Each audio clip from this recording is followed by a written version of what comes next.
The Diary of Thoughts, Part 23. Power and Greed. Intelligence versus Intelligence. I always believed that the purpose of life is more than we can imagine. In fact, that invisible goal that creation determined is far away from being eternally translated and manifested by mere acts and behaviors coming from an animalistic and the primitive state of mind, independently from its source, even if it is based on technology. As a matter of fact, the actual state of human intelligence will always consistently be overcome by the dynamics of intelligence itself, the dynamics of life as eternal she is. It's very clear that intelligence versus intelligence represents a human status that is also harder to achieve than brutality versus brutality, aggression versus aggression, or stupidity versus stupidity, as it involves elements of logic, comprehension and understanding. Although some people's minds are based on high technological means, they still belong to that class of primates in spiritual terms that know nothing about the real use of their intelligence, except to harm the rest of society. These people don't are aware of their days are counted as the global knowledge of society is always evolving. As intelligence is a gift that creation gave to our species, its use was always restricted to the ones that had the right conditions to develop and apply that knowledge, but by that fact, some human beings just adulterated its original sense and objective to control and manipulate society. Nowadays we assist to a particular phenomenon that manifests the creative intelligence that originated the manipulative intelligence reaching its goal when its final users are gradually acquiring the necessary knowledge to use these same technological structures to fight against the imposed systems. Intelligence versus intelligence might be the ultimate goal of creation, since life is nothing but energy and logic along with feelings.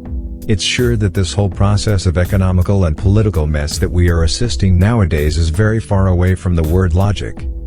According to a certain balance, let's say that it would be too illogical that somebody would push a button to start a world war based on military nuclear power, knowing it would be a way for themselves to commit suicide. Perhaps the invisible balance that regulates society along with the whole existence did that on purpose, meaning that creation allowed us to reach a certain level of knowledge. But this one will always be conditioned to a certain balance imposed by life. After all, society was always regulated by a policy of fear in physical and psychological terms, which doesn't give an excellent image about human beings, mostly from the so-called intelligent people. As the two extremes always touch, intelligence can also touch stupidity in certain contexts of society, mostly when those who think controlling the whole system forgot about the independent and individual maturation of the human spirit. This maturation of the human spirit was brought by the technological means at our disposal and by the social and economic evolution produced by constructive minds, which is no longer the case, considering the mess that we are living at all existential levels. This evolution of a certain percentage of the masses leads to the use of constructive intelligence to fight manipulative intelligence, mostly when this last one is based on negative practices of its actions, underestimating the capacity of other people around.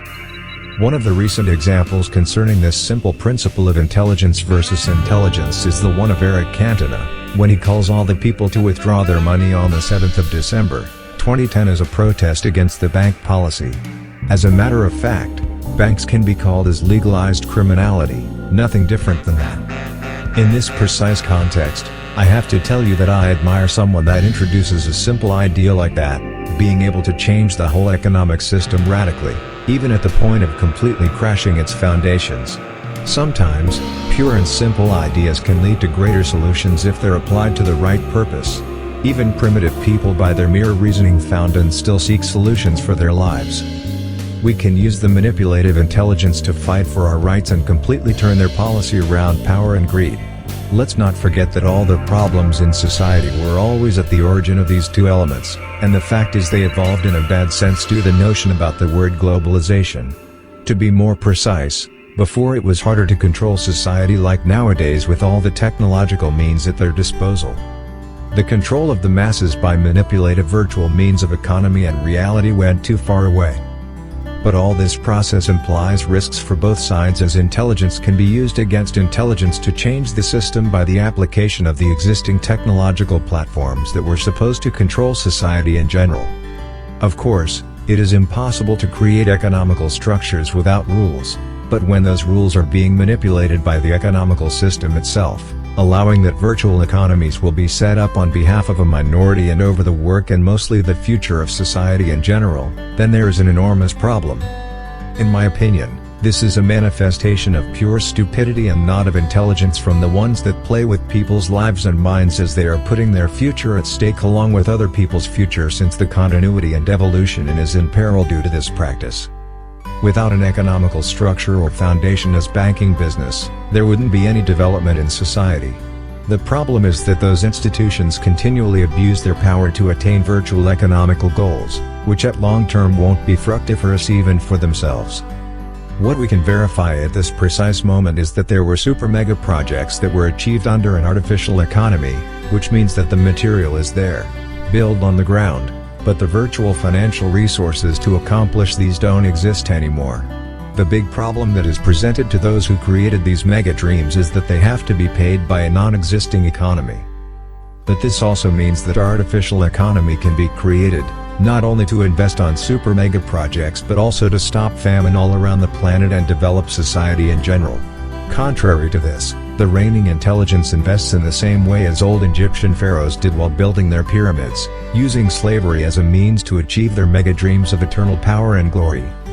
As history repeats, this means that our civilization is committing the same mistakes as the rulers of other times, using different methods to achieve their glorious goals, which means that our so-called evolution is just apparent.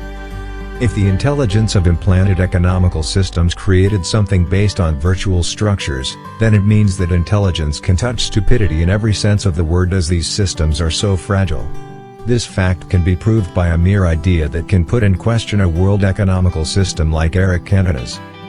It's as simple as that, but it also means that something is radically wrong in all this democratic society, along with this practice of legalized stealing. The fact is that until today, nobody gave us the necessary answers concerning the final destiny of all that virtual mega-economy that was created, in spite of all the apparent and claimed technological control of every existing financial transaction. If a minority of society wants to prove that these recent sad events translate intelligence, then let's all be the most stupid as we can. We can maintain our old traditions and values as a unique and ultimate alternative and use our intelligence to neutralize theirs. Another great example of this principle of intelligence versus intelligence is the website WikiLeaks.com that is staying at the center of all attention. By using the same technological platforms, these people expose facts that were supposed to be the secret of the gods, since they involve national security. Let's all understand that national security is vital for every country, as they have to create their intelligence to fight the intelligence of the enemy. Here is a flagrant example about intelligence versus intelligence as it happens with espionage and contra-espionage. I completely agree that this particular area has to be respected, and no exceptions can be allowed, even if they are practiced in the name of democracy or freedom. In this case, these notions turn out to be pure utopia and can endanger the safety of the whole society, even the whole world. There is also the new element called involuntary betrayal that has its origins. In fact, when we are always assisting to every kind of scandal in society, coming from the top of this enormous pyramid of power, we'll have to understand that those given examples don't contribute a lot to consolidate notions about principles and values that were practiced in the past. Since all security structures are based on the human factor, the constant deterioration of those principles and values leads to a lack of trust at the foundation of those same structures, and all of this because of these two elements called power and greed.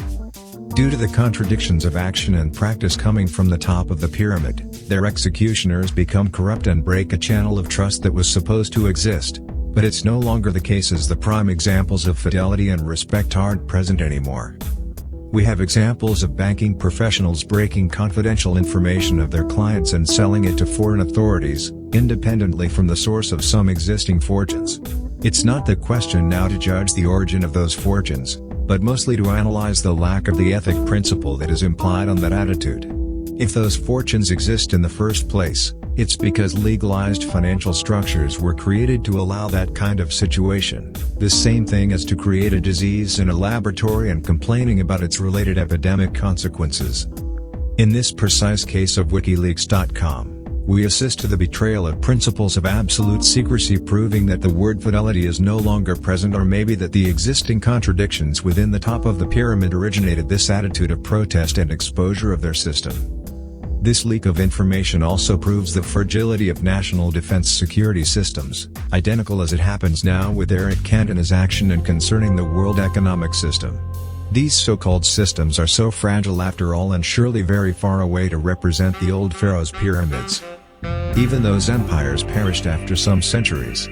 Nowadays, we have just some concrete and steel concentrated junk, perhaps in Dubai and Qatar, that assimilated the world economy and put the whole planet in economical peril. Intelligence versus intelligence will be the ultimate goal of creation, as it will originate constructive solutions as a result of that intellectual confrontation. The Diary of Thoughts, end of Part 23, written by Carlos Pacheco, www.diaryofthoughts.com.